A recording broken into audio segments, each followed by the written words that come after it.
শুভ সকাল। আমরা এ সময় আশাশুনির সেলফিয়াতে, এটি আশাশুনি উপজেলার অন্যতম ইউনিয়ন আনুলিয়ার চেপিয়া গ্রাম।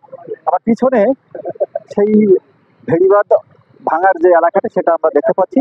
পিছনে এই যে জলপ্রপাতের মতো দেখা যাচ্ছে, এই বিষয়টি আপনাদেরকে দেখানোর জন্যে এবং এই এলাকার মানুষের দুর্ভোগ আপনাদেরকে বোঝানোর জন্য মূলত আমরা এখানে এসেছি। এখন আমরা যে জায়গাটা দেখেছি সেই জায়গাটা দেখবার চেষ্টা করব। প্রিয় দর্শক, মূলত এই যে জায়গাটি আপনারা দেখতে পাচ্ছেন চলাচলের একদম অযোগ্য হয়ে গিয়েছে। এটা এখানটায় আমি যেখানটায় দাঁড়িয়ে আছি এর বাম ধারে এইটাই ছিল মূলত মূল বাঁধ। এই বাঁধটি ক্ষয়প্রাপ্ত হয়েছিল পাশে চর না থাকার কারণে। বাঁধের পাশে মূলত বেশি ভূমি না থাকায়, ভূমিক্ষয়জনিত কারণে বাঁধটা দুর্বল হয়ে গেছিল। তার উপরে যে সামনে যে জায়গাটা দেখা যাচ্ছে, এই যে একটা স্থাপনা দেখা যাচ্ছে, এটি মূলত এই এই যে অবদা কেটে পানি উঠানোর পথ করা হয়েছিল। সাময়িক ছোট স্লুইস গেটের মতো করা হয়েছিল এবং স্লুইস গেটে তৈরি করার পরে এটাকে যখন আবার উপরে মাটি দিয়ে ঢেকে দেওয়ার কথা ছিল, সেখানে একটা দুর্বলতা থেকেই গেছিল। মানে আমাদের অভিজ্ঞতা বলছে যে এখানে যখন ওই সুইচ গেটটির উপরে মাটি দেওয়া হয়েছিল, সেটি মাটির সমতলটা পানির যে ভরা ঘটালের যে জোয়ার, সেই জোয়ারের যে উচ্চ সীমায় পৌঁছায় তার থেকে নিশ্চয়ই নিচু ছিল এবং সে কারণেই মূলত এই ভরা ঘটালের সময় আপনারা জানেন যে এই সময়টা মূলত অমাবস্যার ভরা ঘটাল গিয়েছে এবং মৌসুমের এই সময়টি মূলত জোয়ারের পরিমাণটা অনেক বেড়ে যায় এবং পানির উচ্চতা বেড়ে যায়। ফলে এই সময় আমাদের সাতক্ষীরার মতো যেগুলো সমুদ্র তীরবর্তী অঞ্চল, এই অঞ্চলগুলো ভেড়িবাঁধ উপসে যাওয়ার একটা ঝুঁকি থেকে যায়। সুন্দরবনের পাশাপাশি এই ক্ষয়ক্ষতির মাত্রাটা বেড়ে যায়। আমরা দেখেছি মূলত সাতক্ষীরা এবং বাগেরহাট যে এলাকা, পাইকগাছা সহ এই অঞ্চলটি বারবারই প্লাবিত হয়। আমি এই মুহূর্তে ভাঙনের পাশাপাশি যাওয়ার চেষ্টা করছি, আপনারা একটু আমাকে ফলো করতে পারেন।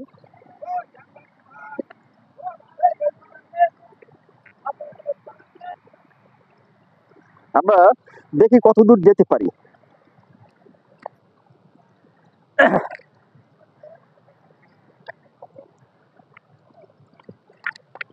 এই যে আমি যে কথা বলছিলাম, এই যে স্থাপনাটা দেখতে পাচ্ছেন, মূলত এই যে পাকা ব্রিজের মতো দেখা যাচ্ছে, এইটাই মূলত সেই পানি ঘেরে পানি উঠানোর জন্য একটি ব্যবস্থা ছিল।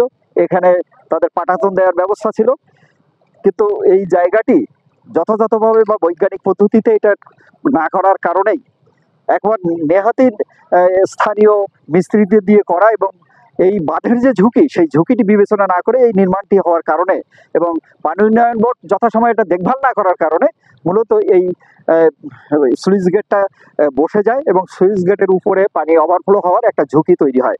এবং খুবই সংগত কারণে যখন টাইডালটা হয়েছে এবং একটু বেশি পানির উচ্চতা যখন বেড়েছে, তখনই মূলত এখানে প্লাবনটা হয়েছে। এবং আপনারা দেখতে পাচ্ছেন যে এই পাশে যে ভূমিক্ষয়টা এখন আমরা বোধহয় সামনাসামনি দেখিয়ে দিতে পারি। সামনে একবার প্রায় নায়াগ্রা জলপ্রপাতের মতো আমরা উপর থেকে পানি পড়তে দেখছি।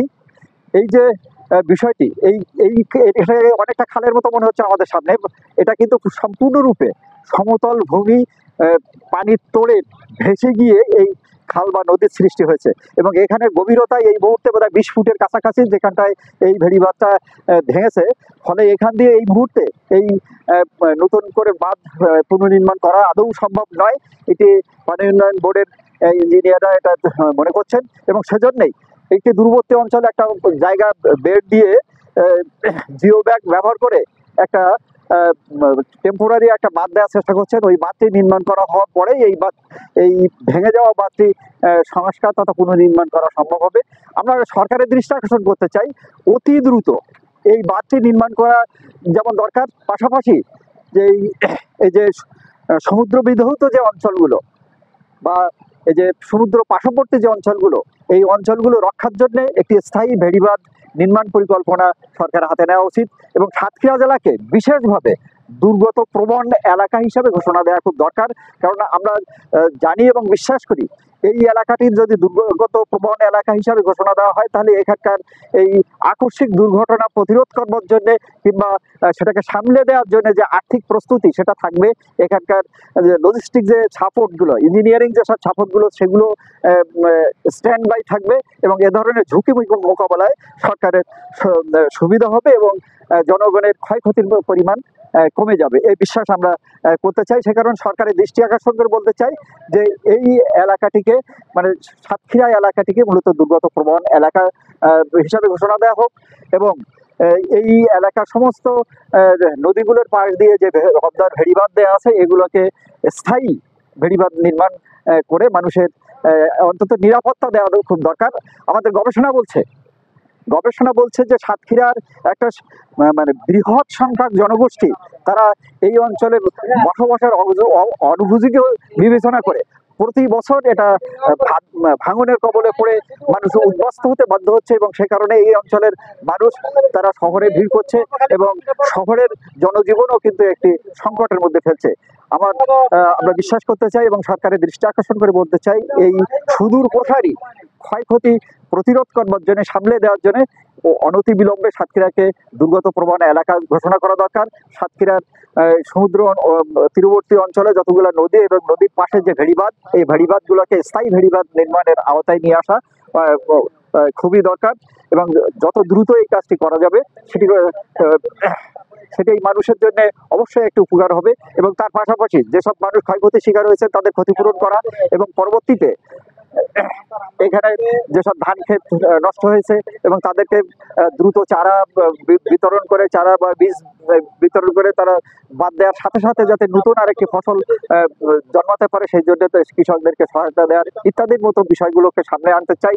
এবং আপনারা জানেন যে এই ধরনের একটি ফ্লাড হওয়ার পরে পানিবাহিত নানান ধরনের অসুখ বিস্তার হওয়ার একটা ঝুঁকি আছে, সে কারণে স্বাস্থ্যসেবাও ভেঙে পড়বার একটা ঝুঁকি আছে।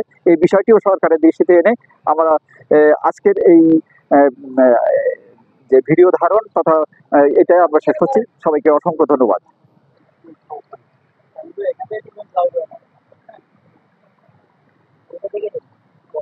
ওয়াটার লেভেল থেকে আপনার এই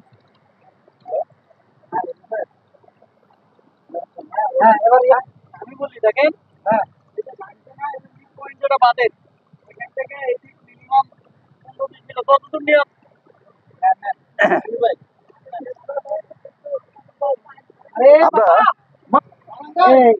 দাঁড়ান, আমি আস্তে আস্তে বুঝাইতেছি, এবার একটু দাঁড়ায় নেন, ওই মাটির চাকাটা কাছে যান, এই সাইডটা গভীর হয়েছে বেশি, কিন্তু এবার 5 মিনিট পর পর ওই লাইনে যান, ওই দিকে স্রোতের ঢাল কম, এইদিকে কিন্তু এখন ভরাট হচ্ছে, এই যে স্রোতটা উল্টো দিকে তো একটু নেমে আসলে এদিকে আছেন। হ্যাঁ, এই লাইনে তারপর যান,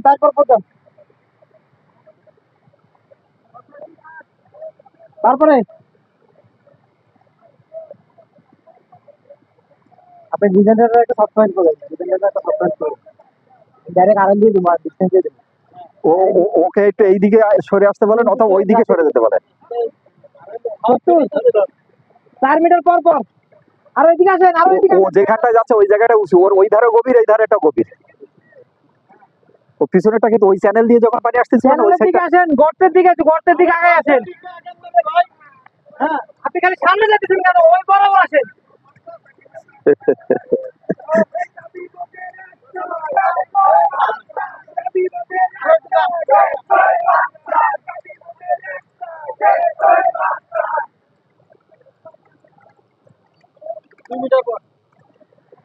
আমাদের তো ওই ধারে তো যাওয়ার খুব দরকার ছিল।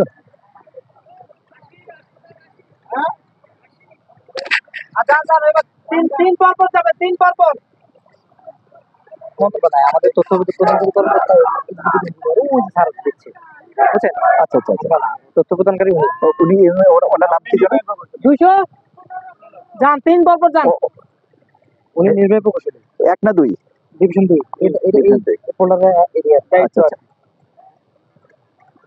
আমাদের হচ্ছে মিডিয়ার সামনে কথা বলা। আচ্ছা